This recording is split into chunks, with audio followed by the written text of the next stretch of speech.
Good morning students. Recursion हमारा topic चल रहा था। लास्ट लेक्चर में मैंने आपके साथ रिकर्शन का कॉन्सेप्ट डिस्कस किया था और बहुत अच्छे तरीके से मैंने आपको रिकर्शन बताया था। रिकर्शन में मैंने आपके साथ एक प्रोग्राम भी डिस्कस किया था, how to compute the factorial of any number by using recursion. आज के लेक्चर में मैं आपके साथ रिकर्शन का यूज करके एक प्रोग्राम और डिस्कस करूंगा जिसका नाम है फेबोनेकी सीरीज। फेबोनेकी सीरीज, सबसे पहले मैं आपको यह बताना चाहूंगा कि फेबोनेकी क्या होती है, फेबोनेकी सीरीज को हम किस तरीके से कंप्यूट करते हैं। जैसे एग्जाम्पल के लिए आपके पास 0 से लेकर 9 तक आपके पास नंबर हैं। इन नंबर का यूज करके आपको फेबोनेकी सीरीज बनानी है। ठीक, पहले मैं आपको यह बताऊंगा कि फेबोनेकी सीरीज क्या होती है। 0 से लेकर 9 तक आपके पास नंबर हैं। इन नंबर का यूज करके आपको फेबोनेकी सीरीज बनानी है। तो फेबोनेकी सीरीज के पहले दो टर्म, जैसे फेबोनेकी सीरीज के जो पहले दो टर्म हैं वो हम वही रखते हैं जो कि आपके नंबर के हैं। जैसे फेबोनेकी सीरीज का पहला टर्म, फेबोनेकी जो सीरीज है उसके पहले टर्म 0, सेकंड टर्म 1, 0 और 1 रखेंगे।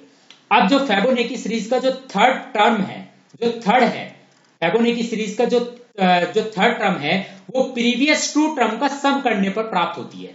जैसे 0 + 1 = 1, तो फेबोनेकी सीरीज का जो थर्ड टर्म है वो क्या है, 1, प्रीवियस टू टर्म का सम। सिमिलरली फेबोनेकी सीरीज का fourth term previous two term का सम, जैसे 1 + 1 2। इसी तरीके से फेबोनेकी सीरीज का जो फिफ्थ टर्म है वो प्रीवियस टू टर्म का सम, जैसे 2 + 1 = 3। तो इस तरीके से जो फेबोनेकी सीरीज होती है, Fibonacci series obtained by adding the previous two terms. जैसे आप यहां देख सकते हैं, ये मैंने यहां पर लिख रखा है 0 1, ये जो दो टर्म है ये मैंने कांस्टेंट कर रखी है। ओके, अब जो थर्ड टर्म है वो प्रीवियस टू टर्म का सम करने पर प्राप्त हो रही है, 0 + 1 1। सिमिलरली अगली जो टर्म है वो प्रीवियस टू टर्म का सम, 1 + 1 2। सिमिलरली जो अगली टर्म है वो 2 + 1 3। सिमिलरली जो अगली टर्म है प्रीवियस टू टर्म्स का sum, 3 + 2 5। That means the Fibonacci series each term is obtained by adding the previous two terms. Fibonacci series is calculated. Fibonacci series, each term is calculated, each term is computed by adding the previous two terms.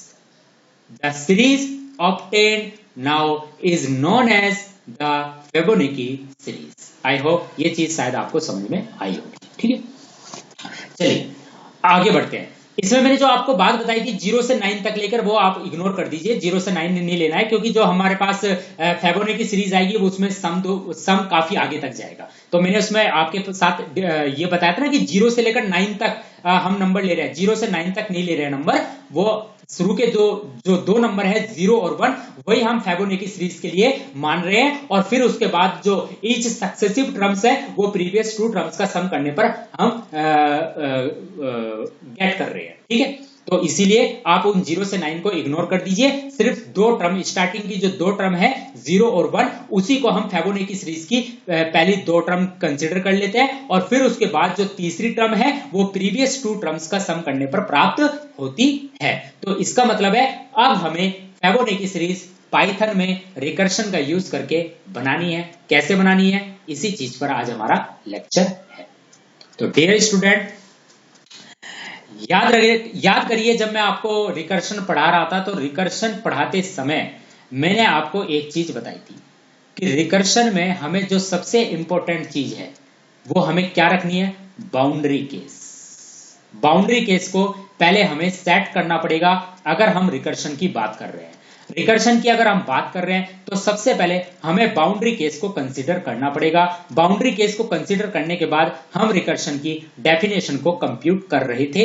यहां पर भी same हम सबसे पहले boundary case को compute करेंगे। अब यहां पर बाउंड्री केस क्या है, फेबोनेकी सीरीज को अगर आप ऑब्टेन करना चाह रहे हैं तो फेबोनेकी सीरीज के लिए बाउंड्री केस आपके पास फर्स्ट टू टर्म्स आपको पता होनी चाहिए।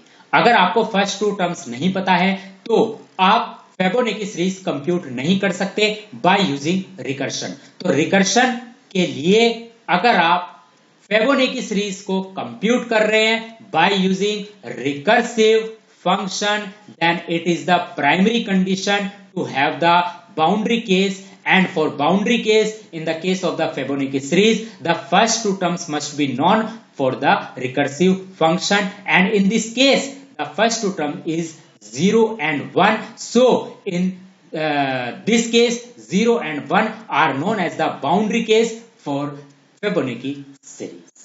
I hope आपको ये चीज समझ में आ रही होगी। ठीक, तो डियर स्टूडेंट मैंने यहां पर एक फंक्शन बनाया, फंक्शन है मेरा डेफ फिबोनाची, और क्या मैंने इसके पास किया नम। नम मतलब कितनी टर्म्स, आप देख रहे हैं मैं इसको यहां से कॉल कर रहा हूं। सबसे पहले आप यहां पर आइए, n terms is equal to 10, n terms is equal to 10, print Fibonacci sequence for num in range n terms, for name in num in range n terms. N terms क्या है आपका 10। तो सबसे पहले आपका प्रोग्राम का एग्जीक्यूशन कहां से स्टार्ट होगा? प्रोग्राम का एग्जीक्यूशन आपका यहां से स्टार्ट होगा जहां से मैं बात कर रहा हूं, कहां से? 4 से। ठीक है, तो सबसे पहले एन टर्म्स को क्या दिया 10, मतलब 10 टर्म की मुझे फिबोनाची सीरीज बनानी है। कहने का मतलब यह है कि I have to compute a Fibonacci series of the nth term. Okay, 10 terms हैं, 10 टर्म का यूज करके मुझे फिबोनाची सीरीज बनानी है। That means the length of the Fibonacci series is 10। That means in simple word we can say okay, तो n terms is equal to 10। Okay, now for num in range n terms, तो range यहां पर n terms के पास क्या है 10, तो इसका मतलब है 0 से लेकर 9 तक आपका लूप चलेगा। तो 0 से लेकर 9 तक आपकी कितनी टर्म्स होती हैं? 10 टर्म्स आपकी होती है। आई होप आपको ये चीज समझ में आ रही होगी। तो सबसे पहले नम के पास क्या जाएगा 0, क्या जाएगा सबसे पहले नम के पास 0, क्योंकि मैंने आपको रेंज फंक्शन बता रखा है, फॉर लूप में रेंज फंक्शन किस तरीके से वर्क करता है, और फॉर लूप के बारे में भी मैंने आपको अच्छी तरीके से समझा रखा है। तो सबसे पहले नम के पास क्या जाएगा 0। नाउ प्रिंट फिबोनाची, अब फिबोनाची वाला फंक्शन कॉल होगा। फंक्शन किस तरीके से कॉल होता है ये भी मैंने आपको बता रखा है। नाउ फिबोनाची वाला फंक्शन कॉल होगा, नम के पास क्या है 0, तो ये जो 0 आर्ग्यूमेंट है इसकी वैल्यू किसके पास जाएगी? इस वाले नम के पास, जो हमने फंक्शन डेफिनेशन में दे रखा है। तो जो ये नम पैरामीटर है इसके पास क्या जाएगा 0। ओके, अब ये चेक करेगा return num, if num less than is equal to 1 है। Num less than is equal to 1 है, यस। नम क्या है 0, 0 less than is equal to 1 है, यस। तो ये क्या रिटर्न करेगा 0। 0 कहां रिटर्न करेगा? जहां से कॉल हुई है। कॉल कहां से हुई है? प्रिंट वाले फंक्शन से हुई है। तो ये यहां पर क्या करेगा 0 रिटर्न करेगा और प्रिंट कर देगा 0। आप देख सकते हैं आउटपुट में 0 आ रहा है। आई होप आपको ये चीज समझ में आ रही होगी। ठीक है, आगे बढ़ते हैं। अब नम के पास क्या जाएगा 1। अब फिर दोबारा से फिबोनाची वाला फंक्शन कॉल होगा। अब ये 1 की वैल्यू किसके पास जाएगी? पैरामीटर नम के पास जाएगी। ओके, अब ये चेक करेगा if num less than is equal to 1 है, लेस देन तो नहीं है लेकिन इक्वल टू तो है, तो कंडीशन क्या है सेटिस्फाई है। कंडीशन सेटिस्फाई है, तो अगर ये कंडीशन सेटिस्फाई है तो क्या रिटर्न कर दे नम। नम का मतलब है 1 रिटर्न कर दे। कहां रिटर्न कर दे? जहां से कॉल हुई थी। कॉल कहां से हुई थी? प्रिंट वाले फंक्शन से हुई थी। तो ये वहां पर इसे रिटर्न करेगा, इस जहां से कॉल हुई थी वहां रिटर्न करेगा और प्रिंट वाला फंक्शन उसको प्रिंट कर देगा। तो इसने क्या प्रिंट कर दिया 1 प्रिंट कर दिया। आई होप आपको चीजें समझ में आ रही होंगी। डियर स्टूडेंट, यही 0 और 1 क्या है बाउंड्री केस है। आप देख सकते हैं Fibonacci of 0 is equal to 0 और Fibonacci of 1 is equal to 1। जब ये फंक्शन कॉल हुआ फिबोनाची वाला 0 के साथ तो इसने क्या रिटर्न करा 0, और जब ये फिबोनाची वाला फंक्शन कॉल हुआ 1 के साथ तो इसने क्या रिटर्न करा 1। तो यही 0 और 1 क्या है बाउंड्री केस है। और मैंने आपको पहले भी बताया था कि अगर आप कोई भी एप्लीकेशन रिकर्शन का यूज करके बना रहे हैं तो सबसे पहले आपको बाउंड्री केस को तो जरूर ध्यान रखना चाहिए। बिना बाउंड्री केस को कंप्यूट किए आप रिकर्शन का यूज नहीं कर सकते। तो बाउंड्री केस आपको पता चल गया 0 और 1।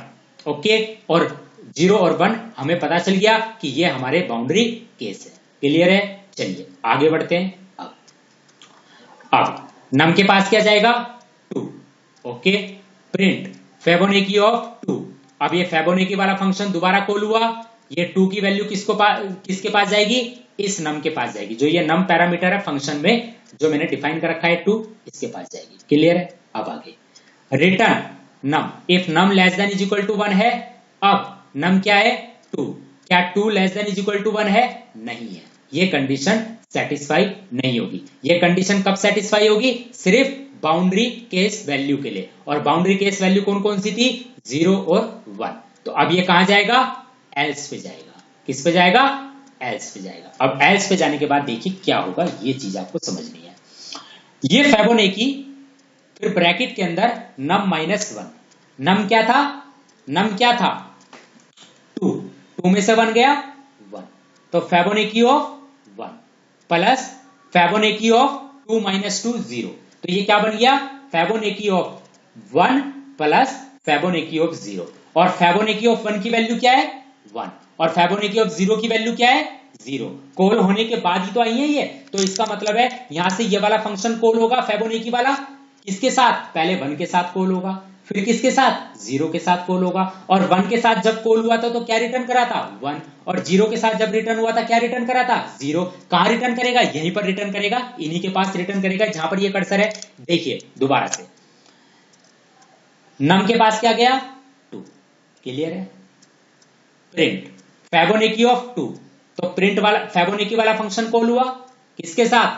2 के साथ। तो जो 2 की वैल्यू है वो किसके पास गई? पैरामीटर ऑफ नम के पास गई। क्लियर है? 2 के पास। Okay okay. नाउ अब इसने चेक करा नम की वैल्यू लेस देन 1 है? नहीं है। बाउंड्री केस कंप्लीट हो चुका है।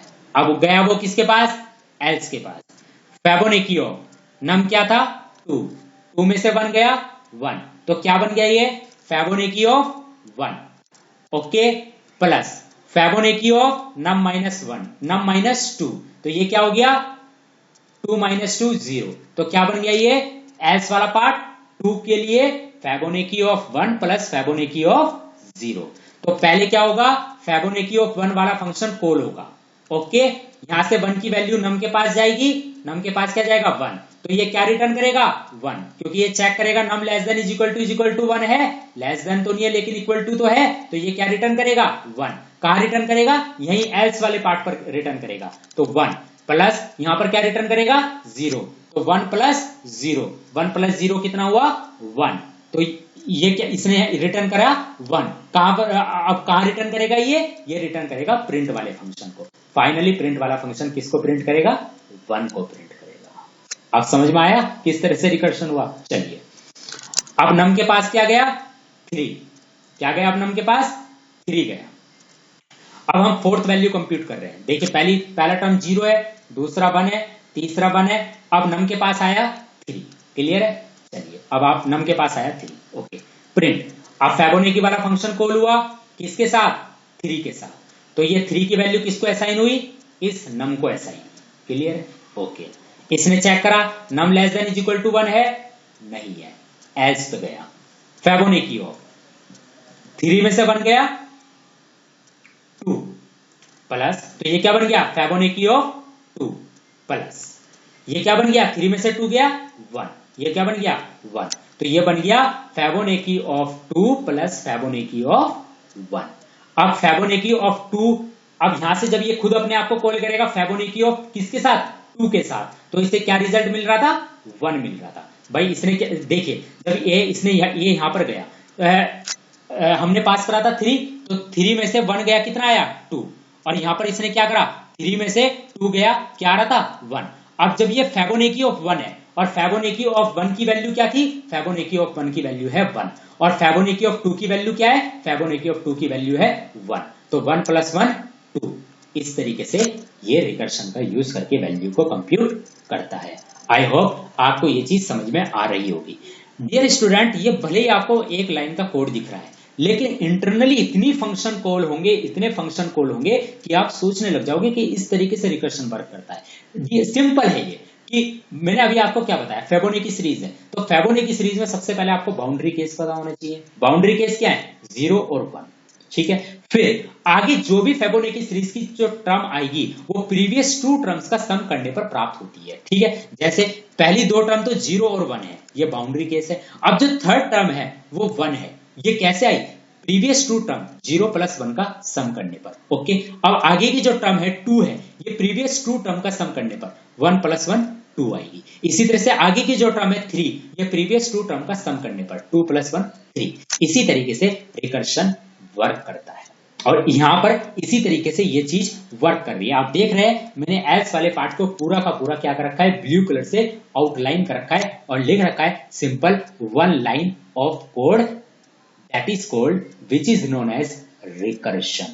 क्योंकि ये क्या कर रहा है, बार बार कॉल कर रहा है। आप देख सकते हैं फेबोनेकी वाला जो एक्चुअल फंक्शन है वो तो ये है जहां पर मेरा ये कर्सर है, लेकिन अंदर से ये खुद में ये वाला फंक्शन बार बार कॉल कर रहा है खुद अपने आप को, लेकिन स्लाइटली चेंज वैल्यू के साथ। And when a function call itself with a slightly changed values, then it is known as the recursion। It is known as the recursion, ठीक है। तो मैं दोबारा बता रहा हूं, 0 के लिए तो आपको पता चल गया कि जैसे यहां पर सबसे पहले नम के पास क्या गया होगा, 0। सबसे पहले नम के पास क्या गया होगा, 0। तो फेबोनेकी वाला कॉल हुआ, यहां पर हमने क्या पास करा, 0। तो ये 0 की वैल्यू किसके पास गई, नम के पास गई। इसने चेक करा num less than is equal to 1 है, हाँ है, तो क्या कर दे, रिटर्न कर दे क्या, नम मतलब 0। 0 कहां रिटर्न कर दे, जहां से कॉल हुई थी। कॉल कहां से हुई थी, प्रिंट वाले फंक्शन से हुई थी, तो इसने इस 0 को प्रिंट कर दिया। आगे नम के पास अब क्या गया, 1 गया। 1 गया, फिर दोबारा से फेबोनेकी वाला फंक्शन कॉल हुआ। अब हमने वैल्यू क्या पास करी आर्ग्यूमेंट में, 1। ये 1 किसको असाइन हुआ, नम को। इसने चेक करा num less than is equal to 1 है क्या, लेस देन तो नहीं है लेकिन इक्वल टू तो है, कंडीशन सेटिस्फाई होगा, तो ये क्या रिटर्न करेगा, 1।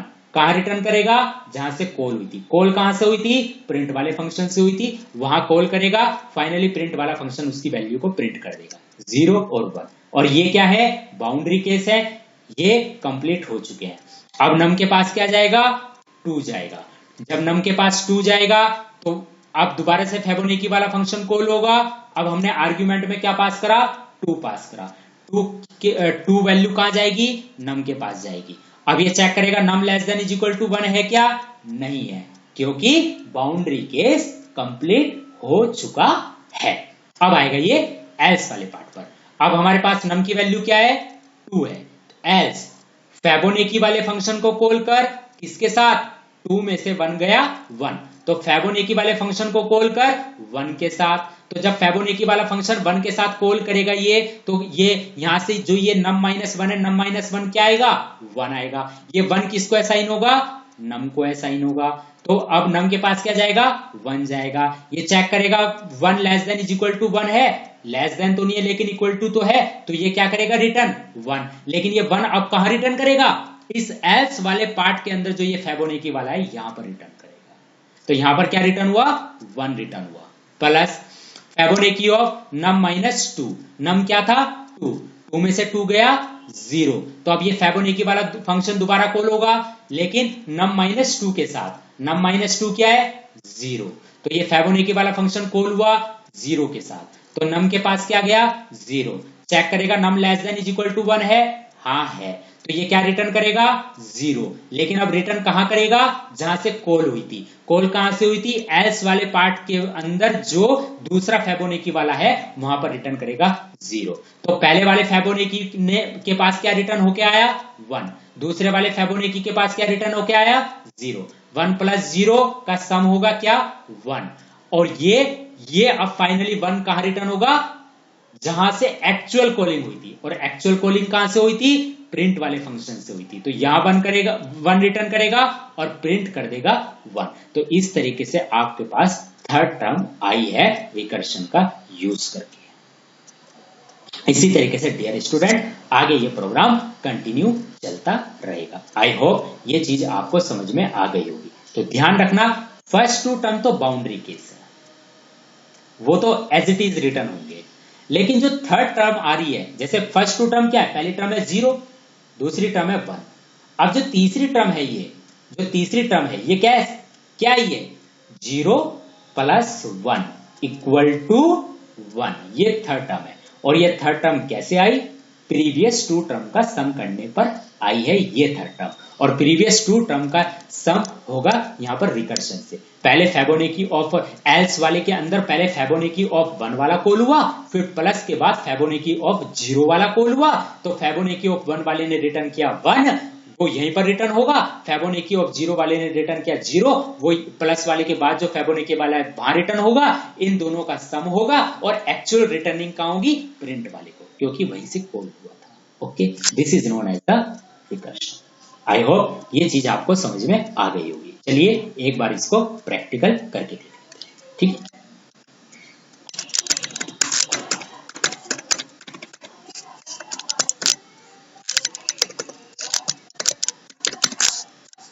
मैं नंबर ले लेता हूं कंफ्यूजन को दूर करने के लिए, आपको कंफ्यूजन ना हो।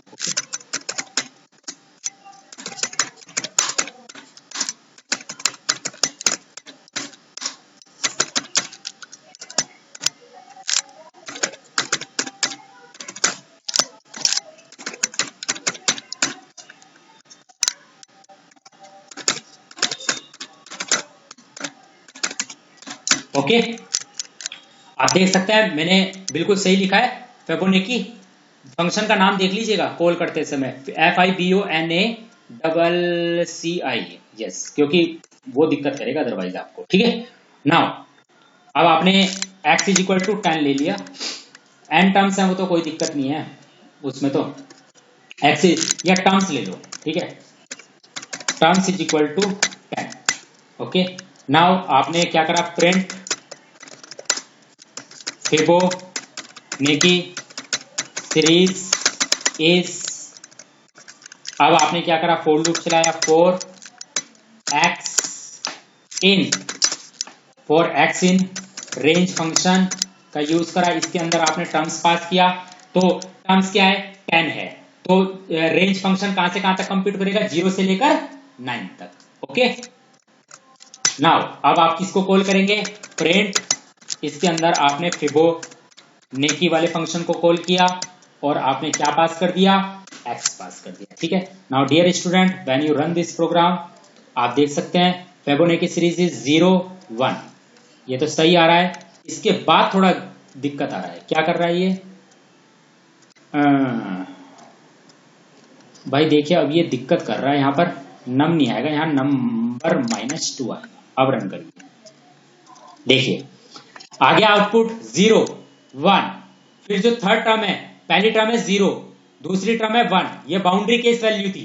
अब थर्ड टर्म आई 0 + 1 1, फोर्थ टर्म आई 1 + 1 2, फिर फिफ्थ टर्म आई 2 + 1 3, फिर सिक्स्थ टर्म आई 3 + 2 5, फिर सेवंथ टर्म आई 5 + 3 8, फिर एट टर्म आई 8 + 5 13, फिर नाइन्थ टर्म आई 13 + 8 21, और फिर 10th term I 21 + 13 is equal to 34। This is known as Fibonacci, in which each value is computed by calculating the sum of the previous two terms. By using recursion, if you want to compute the Fibonacci series, first of all you must be known the boundary case value.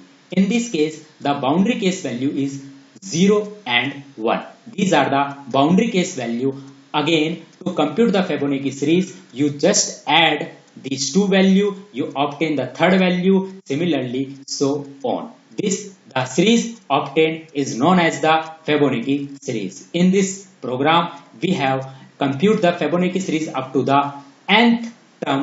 Here I have taken the nth term is equal to 10. You can you can compute up to 20, 30 up to so on as you want. Okay, thank you so much. आगे बढ़ते हैं। Note, keep remember one thing about recursion, don't forget about boundary case. So most important thing about recursion is number 1, always write the boundary case properly and don't skip it. Number 2, right your recursive equation, जैसे कि मैंने recursive equation लिख रखा है। ऊपर देखेंगे ये तो है मेरा बाउंड्री केस, जहां पर मेरा ये कर्सर मूव कर रहा है, ये मेरा बाउंड्री केस है और ये मेरी रिकर्सिव इक्वेशन है। आप देख सकते हैं जो मेरी रिकर्सिव इक्वेशन है वो क्या है, यही तो है, Fibonacci of n equal to Fibonacci of n minus 1 plus Fibonacci of n minus 2। और यहां पर भी मैंने, आप देख सकते हैं मैंने वन लाइन के कोड में दो चीजें लिख रखी है। पहला बाउंड्री केस लिख रखा है, ये देखिए, num return num if num less than is equal to 1।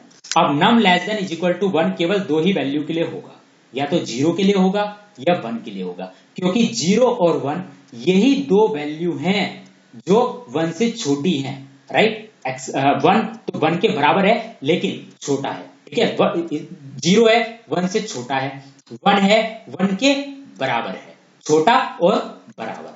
Okay, तो यही दो वैल्यू हैं जो आपके लिए बाउंड्री केस का काम करती है। तो पहला step, always right the boundary case properly and don't skip it, और मैंने स्किप नहीं किया है, मैंने बाउंड्री केस को प्रॉपर्ली डिफाइन किया है। दूसरा, राइट योर रिकर्सिव इक्वेशन, मैंने रिकर्सिव इक्वेशन को लिख दिया है, आप देख सकते हैं एल्स के बाद मैंने लिख रखा है, क्योंकि रिकर्सिव इक्वेशन क्या कंप्यूट करेगी, रिकर्सिव इक्वेशन ही नेक्स्ट टर्म को कंप्यूट करेगी प्रीवियस टू टर्म्स का सम करने के बाद। तो मैंने लिख रखा है Fibonacci of num minus 1 plus Fibonacci of num minus 2।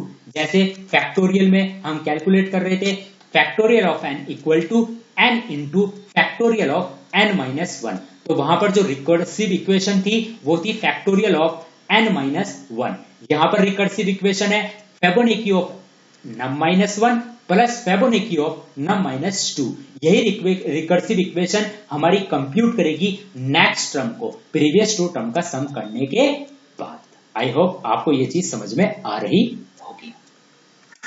If you have these two you can write your recursion, और यही चीज मैं लास्ट दो लेक्चर से मैं आपको यही चीज तो समझाता आ रहा हूं कि सबसे पहले आपको बाउंड्री केस लिखना है और नंबर 2 आपको अपनी रिकर्सिव इक्वेशन लिखनी है। अगर आपको ये दो चीजें समझ में आती हैं, अगर आपने ये दो चीजें प्रॉपरली लिखी है तो डेफिनेटली आपका रिकर्शन यूज होगा प्रोग्राम में, और आपको वन लाइन का कोड में ही आपको काफी कुछ मिल जाएगा, काफी अच्छा लॉजिक मिल जाएगा। आप अपने प्रोग्राम को रिकर्शन का यूज करके कंप्यूट कर सकते हैं।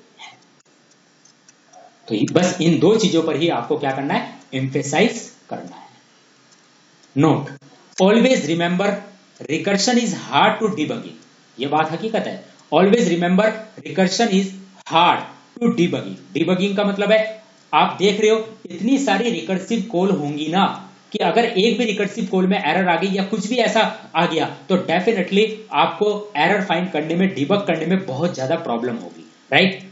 If you do mistake it is very hard to debug as compared to simple for loop and while loop if else statement, right. तो बस रिकर्शन की यही एक डिसएडवांटेज है कि नंबर एक डिसएडवांटेज इसकी ये है कि इसमें जो रिकर्सिव कॉल है वो बहुत ज्यादा होती है, टाइम इसमें थोड़ा सा ज्यादा लगता है, मेमोरी स्पेस थोड़ा ज्यादा लगता है, क्योंकि फंक्शन का स्टैक बनता है, और जब फंक्शन का स्टैक बनता है तो डेफिनेटली वो फंक्शन का स्टैक मेमोरी के अंदर बनता है और मेमोरी का स्पेस कंज्यूम होता है। और नंबर 2, जो वो रिकर्सिव कॉल्स होती है, उन रिकर्सिव कॉल से जो रिजल्ट आता है उस रिजल्ट को कंप्यूट करने में टाइम लगता है। एक बस इसकी ये डिसएडवांटेज है, राइट। और एक डिसएडवांटेज ये है कि अगर कोई भी एरर आ जाती है तो it is difficult, it is hard to debug that particular error in recursive code, otherwise recursion is the best concept। तो डियर स्टूडेंट, आज मेरा ये फंक्शन का जो लेक्चर था वो आज लास्ट लेक्चर था।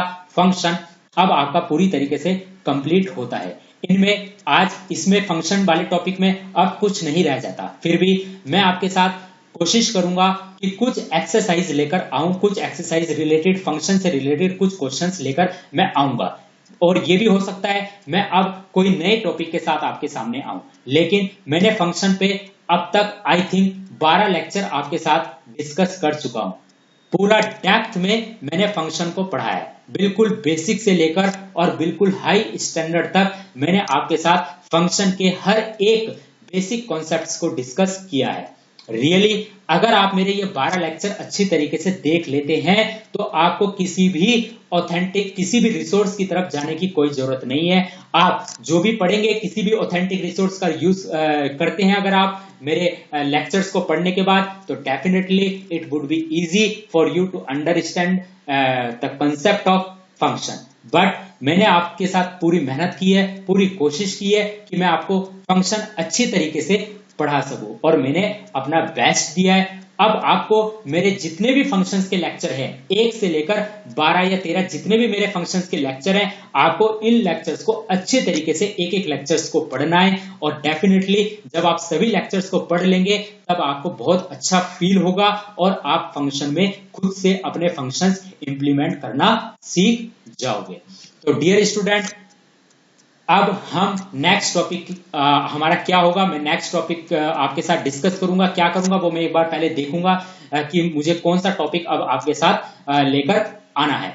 तब तक के लिए आप अपना ध्यान रखिए। मेरे जितने भी लेक्चर्स हैं आप उनको अच्छे तरीके से देख लीजिए, क्योंकि हर एक लेक्चर मेरा बिल्कुल डेप्थ में है। मैं आपको फिर बता देता हूं, मेरा हर एक लेक्चर डेप्थ में पढ़ा रहा हूं, मैं बिल्कुल डेप्थ में जाकर मैं आपके साथ सारी चीजें डिस्कस कर रहा हूं। तो आपकी भी जिम्मेदारी है, मैं आपके साथ मेहनत कर रहा हूं, आप मेरे लेक्चर्स को देखें, मुझे कमेंट करें, मुझे मोटिवेशन दें, जिससे कि मैं आगे और अच्छे से अच्छा पढ़ाने के लिए अपने आप को मोटिवेट कर सकूं। तो डियर स्टूडेंट, आगे फिर मिलेंगे नए टॉपिक के साथ। तब तक आप अपना ध्यान रखिए, खुश रहिए। Thank you so much, have a nice day, take care.